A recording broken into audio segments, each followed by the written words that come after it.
خبر شامل کرتے ہیں ہمارے A1 نے اس کے جنرل رپورٹر زین العابدین سے۔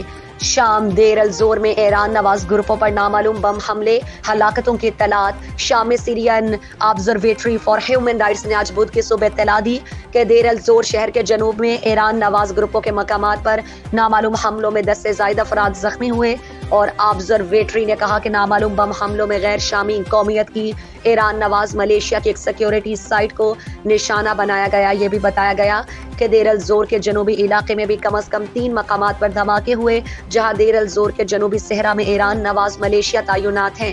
علاقے پر نامعلوم جنگی طیاروں کی پرواز پر ہوتی رہی۔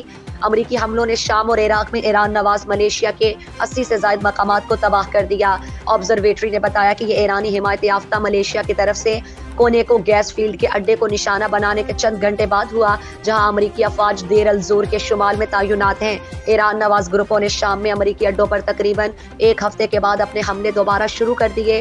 اسرائیلی حملے قابل ذکر ہیں کہ مسلح دھڑوں نے اس سے قبل عراق اور شام میں امریکی فوجی اڈوں کو نشانہ بنانے کا اعلان کیا تھا، جو ان کا کہنا تھا کہ غزہ کی پٹی پر اسرائیل کی جنگ کا جواب ہے، جو گزشتہ 7 اکتوبر سے جاری ہے۔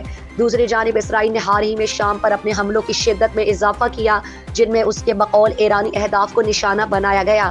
اسرائیل شام میں ایران سے منسلک اہداف کے خلاف حملے کرتا رہتا ہے، جہاں 2011 میں شروع ہونے والی جنگ میں شام کے صدر بشار الاسد کی حمایت کے بعد سے تہران کا اثر و رسوخ بڑھ گیا ہے۔ غزہ میں 5 ماہ سے زائد عرصہ قبل شروع ہونے والا تنازعہ پھیل گیا، جس نے خطے میں خاص طور پر لبنان، عراق، شام اور یمن میں حامی گروپوں کے ذریعے اسرائیل اور ایران کے درمیان تنازع کو وسعت دینے کے امکانات کو مزید خطرات میں ڈال دیا، اگرچہ ایرانی حکام نے بارہا اس بات پر زور دیا کہ وہ جنگ کو وسعت دینے کے خواہاں نہیں ہیں۔